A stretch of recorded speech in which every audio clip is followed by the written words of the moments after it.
Pertama-tama marilah kita selalu memanjatkan puja dan puji syukur kepada Allah Subhanahu wa taala atas segala limpahan rahmat, nikmat dan hidayahnya yang telah diberikan kepada kita semua, sehingga sampai saat ini Allah masih memberikan kesempatan, kesehatan, kekuatan dan keimanan kita dapat berkumpul ini dalam rangka amrin jami, dalam keadaan sehat wal afiat tanpa kurang suatu apapun.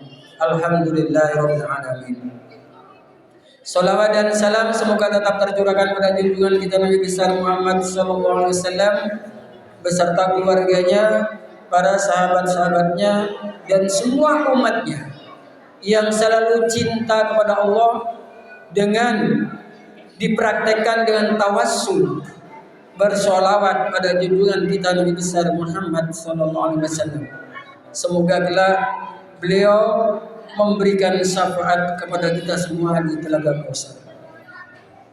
Para saudara jamaah sekalian, satu-satunya jamaah supaya benar-benar menertibkan dan meningkatkan kita dalam beribadah kepada Allah Subhanahu wa taala.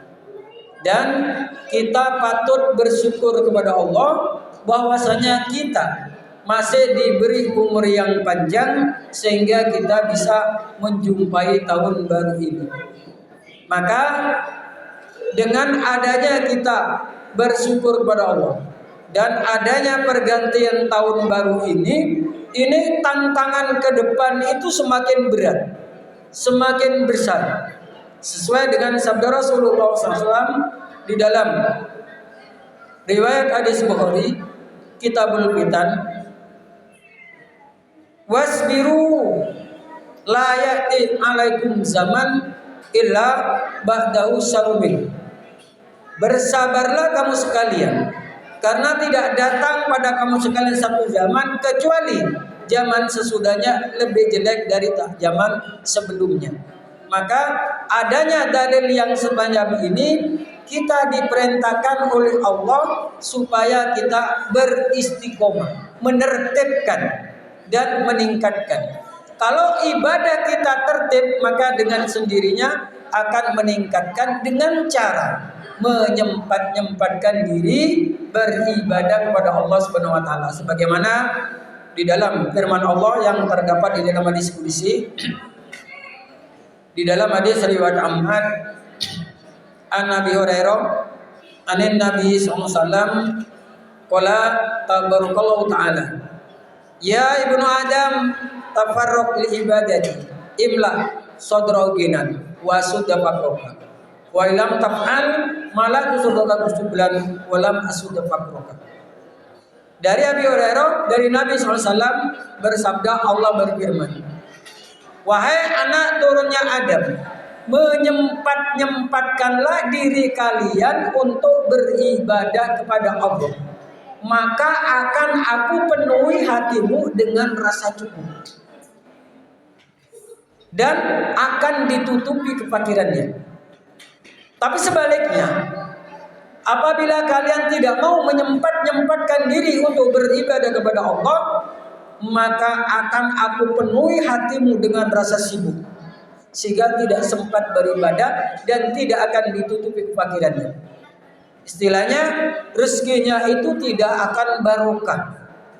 Maka kita supaya berusaha semaksimal mungkin meningkatkan amalan kita di tahun baru ini dan seterusnya, agar kita bisa mencapai ridho Allah, surganya Allah. Karena itu harapan dari kita semua. Setelah kita meninggalkan dunia ini, Allah bisa meridhoi pada kita dan pada akhirnya Allah lah yang bisa memasukkan ke dalam surganya Allah sesuai dengan janji Allah. Di dalam surat An-Nisa ayat 13, wa may yuti'illaha wa rasulahu yudkhilhu jannatin tajri min tahtiha al-anhar khalidina fiha wa dzalikal fawzul adzim. Barang siapa yang taat Allah dan taat Rasulnya, maka Allah akan memasukkan ke dalam surga. keadaan dalam surga mengalir beberapa sungai, demikian itulah merupakan suatu keuntungan yang sangat untung besar. Untungnya di dunia dan di akhirat. Sebagaimana sabda Rasulullah SAW, qad aflaha man hudiya ilal Islam wa rasul kafafa wa qanihabi. Sungguh beruntung orang-orang yang hatinya telah ditunjukkan ke dalam Islam dan mau menerima kebenaran Islam, maka Allah akan mencukupkan rizkinya dan akan diberi hati yang qanaah.